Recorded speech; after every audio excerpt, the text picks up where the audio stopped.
Greetings, this is Griff Ruby, the Nostalgic Catholic, with yet another science fiction short story from Isaac Asimov. This is contained in fact, the very first issue of Omni magazine, which is to say, if you can make that out, kind of hard to read, the October, well, that's why, okay, October 1978. So, well, what does it have to say about Isaac Asimov? Not very much, but let's just go see. There's something that says found. And down here, it says fiction. And it says, you can see it there, Isaac Asimov. It's a page at the end, 118. So, you know, on this magazine, I just thought I'd note. This is page 118 and 19. We'll get back to these shortly.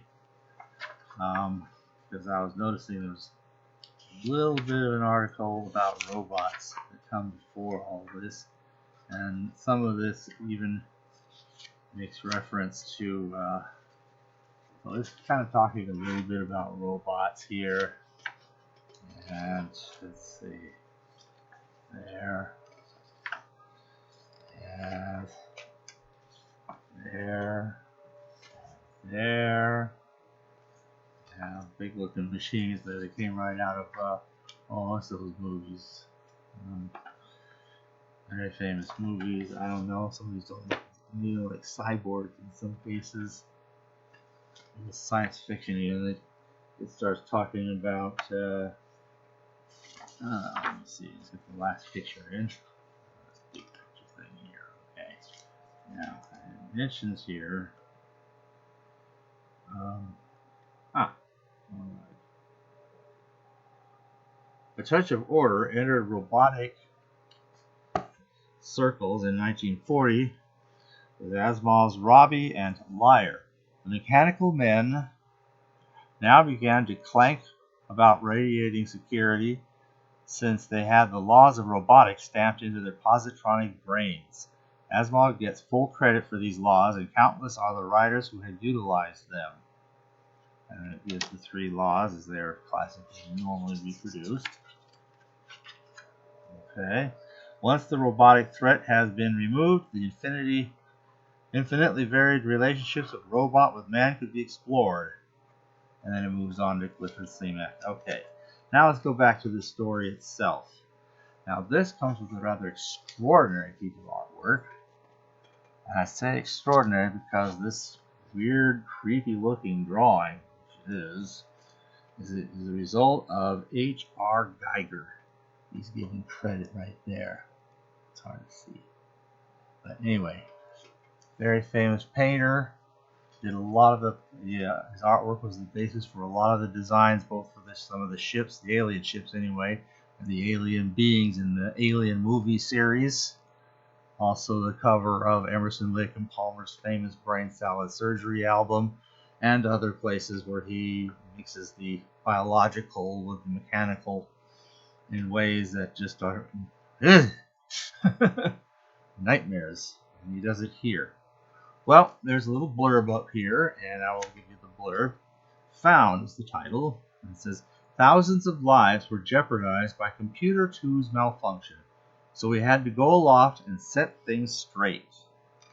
And throughout the whole story, we have a little quote, it was a small cylinder, clearly metal, but of an odd grainy texture. Stuck to the outer wall, it left behind a perfectly round hole in the skin of Computer 2. Well, there's the reason gas pressure declined to 0, I said. And page 164. One more quote here. What if these life forms communicate somehow, and across the vastness of space, others are now converging on us for the picking. Some, for the sake of UNIVAC, may be able to invade the Earth for the metal of its cities. Oh, one more. Fortunately, these things are easy to kill now while they are forming. Later on, they will grow, thicken their shells, and as spores prepare to drift for 1,000,000 years. They might not be easy to kill then. So, What is found? Well, apparently you got these 4 orbiting computers. I don't know why 4 is considered enough, but it is, and that's the story. And one of them is starting to show some failures. So certain, even though they're pretty much self-taking care of, and lots of spare parts they can just swap in anytime something fails. However, it turns out that we have a more serious failure here, and when the people arrive to take a look and see what happened, they find there's a tiny hole with this weird cylindrical, like a hollow canister. Something was inside and drilled a hole and went inside. And they go inside and they look around and they find these nasty little beasties just eating their circuit boards and whatever else.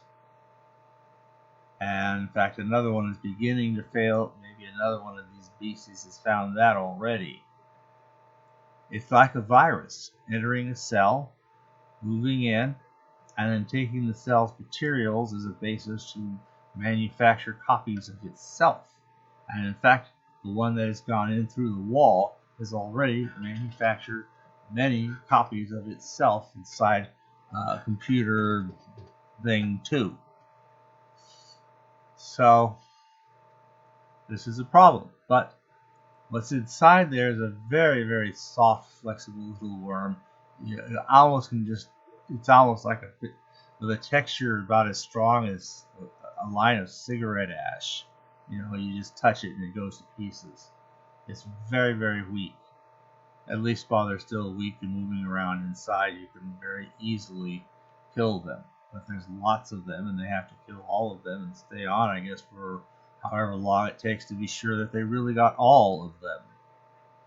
And they need to send up a supply ship with a lot of spares, because these things went through their spares inventory very rapidly, and barely anything's left as it is. So that's what they had to do. Now, why is it called found? Well, you could say because they found these things. There's another reason. In order to avoid spoiling the whole part of the story, I won't say what that is. I'll leave it at that. It's an interesting little Asimovian story, an interesting kind of alien to meet up with.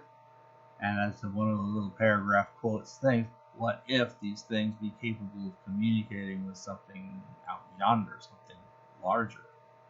Who knows? This story was gathered into Winds of Change, so it can be found and read very easily. And I believe there'll be a little blurb associated.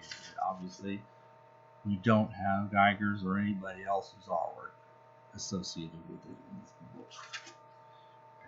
Page 72.